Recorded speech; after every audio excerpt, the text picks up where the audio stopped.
இன்னைக்கு கரூர்ல முதல்வர் பேசியிருந்த பாத்துருக்கீங்க, அது எப்படி இருக்கு? எப்படிங்க? கரூர்ல இன்னைக்கு முதல்வர் அவரோட அதுவும் ஒரு பரப்புரையை நீங்க பாத்துருக்கீங்க, அது எப்படி பாக்குறீங்க? அதே போல வந்து பாத்தீங்கன்னா அந்த கரூர்ல இருந்தவங்களுக்கு வந்து பாத்தீங்கன்னா அரசு பரிசு பண்றாங்க. இன்றைக்கு கரூரை பொறுத்த மட்டும் இன்னைக்கு இந்து அறநிலைத்துறைக்கு சொந்தமான 3085 ஏக்கர் நிலங்களை வந்து இன்னைக்கு தனியாருக்கு எடுத்து கொடுத்திருக்காங்க. முதமா லஞ்சம் இல்லைன்னு சொல்லக்கூடிய முதலமைச்சர் இன்னைக்கு லஞ்சத்தை நிறைய ஆரம்பிச்சிருக்கிறாங்க. அது மட்டும் இல்ல, 41 பேருக்கு வேலை வாய்ப்பு கொடுக்கறது எங்களுக்கு எந்த விதமான ஆட்சேபனையும் கிடையாது. அதே நேரத்தில் போக்குவரத்து துறை, மின்சாரத்துறை மற்றும் வருவாய்த்துறையிலிருந்து லீகல் கேர்ஸ் வாரிசு அடிப்படையில் பணி கொடுக்க வேண்டியவர்களுக்கு நிறைய பேர் கொடுக்க வேண்டியது. அதை கொடுத்து விட்டு அதை கொடுத்தால்தான் இது சரியானதாக இருக்கும்.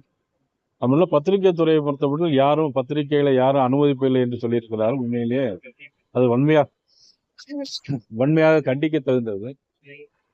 முதலமைச்சர் லஞ்ச ஊழலை சொல்லிட்டு லஞ்ச ஊழல் இன்னைக்கு எல்லா துறையிலும் இன்றைக்கு ஆரம்பித்து வைத்திருக்கிறார்.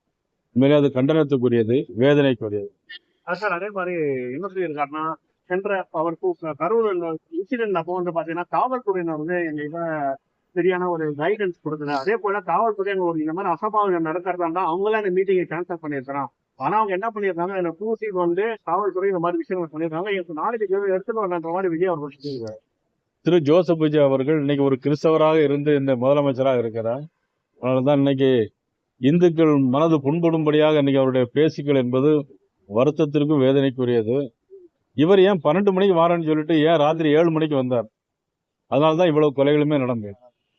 இன்னைக்கு கரூர்ல முதல்வர் பேசியிருந்த பாத்துருக்கீங்க, அது எப்படி இருக்கு? எப்படிங்க? கரூர்ல இன்னைக்கு முதல்வர் அவரோட அதுவும் ஒரு பரப்புரையை நீங்க பாத்துருக்கீங்க, அது எப்படி பாக்குறீங்க? அதே போல வந்து பாத்தீங்கன்னா அந்த கரூர்ல இருந்தவங்களுக்கு வந்து பாத்தீங்கன்னா அரசு பரிசு பண்றாங்க.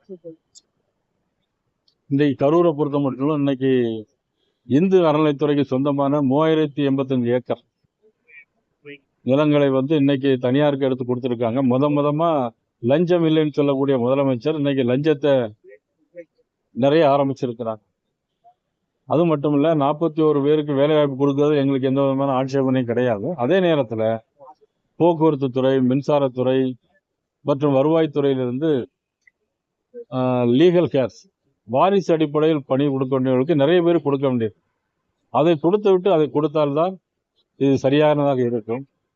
நம்மள பத்திரிகை துறையை பொறுத்தவரையில் யாரும் பத்திரிகைகளை யாரும் அனுமதிப்பில்லை என்று சொல்லியிருக்கிறார்கள். உண்மையிலேயே அது வன்மையாக கண்டிக்க தகுந்தது. முதலமைச்சர் லஞ்ச ஊழலை சொல்லிட்டு லஞ்ச ஊழல் இன்னைக்கு எல்லா துறையிலும் இன்றைக்கு ஆரம்பித்து வைத்திருக்கிறார். உண்மையிலே அது கண்டனத்துக்குரியது, வேதனைக்குரியது. சார் அதே மாதிரி என்ன சொல்லியிருக்காருன்னா, சென்ற அவர் கரூர் இன்சிடென்ட் அப்போ வந்து பாத்தீங்கன்னா காவல்துறையினர் வந்து எங்க சரியான ஒரு கைடன்ஸ் கொடுக்கல. அதே போல காவல்துறை ஒரு இந்த மாதிரி அசம்பாவிதம் நடக்கிறதா இருந்தா அவங்களே அந்த மீட்டிங்கை கேன்சல் பண்ணியிருக்கிறான். ஆனா அவங்க என்ன பண்ணியிருக்காங்க, இந்த பூசிக்கு வந்து காவல்துறை இந்த மாதிரி விஷயங்கள் பண்ணியிருக்காங்க. நாளைக்கு எடுத்துட்டு வரன்ற மாதிரி விஜய் அவர் சொல்லியிருக்காரு. திரு ஜோசப் விஜய் அவர்கள் இன்னைக்கு ஒரு கிறிஸ்தவராக இருந்து இந்த முதலமைச்சராக இருக்கிறார். அதனாலதான் இன்னைக்கு இந்துக்கள் மனது புண்படும்படியாக இன்னைக்கு அவருடைய பேச்சுக்கள் என்பது வருத்தத்திற்கும் வேதனைக்குரியது. இவர் ஏன் 12 மணிக்கு வாரன்னு சொல்லிட்டு ஏன் ராத்திரி 7 மணிக்கு வந்தார்? அதனால்தான் இவ்வளவு கொலைகளுமே நடந்தது.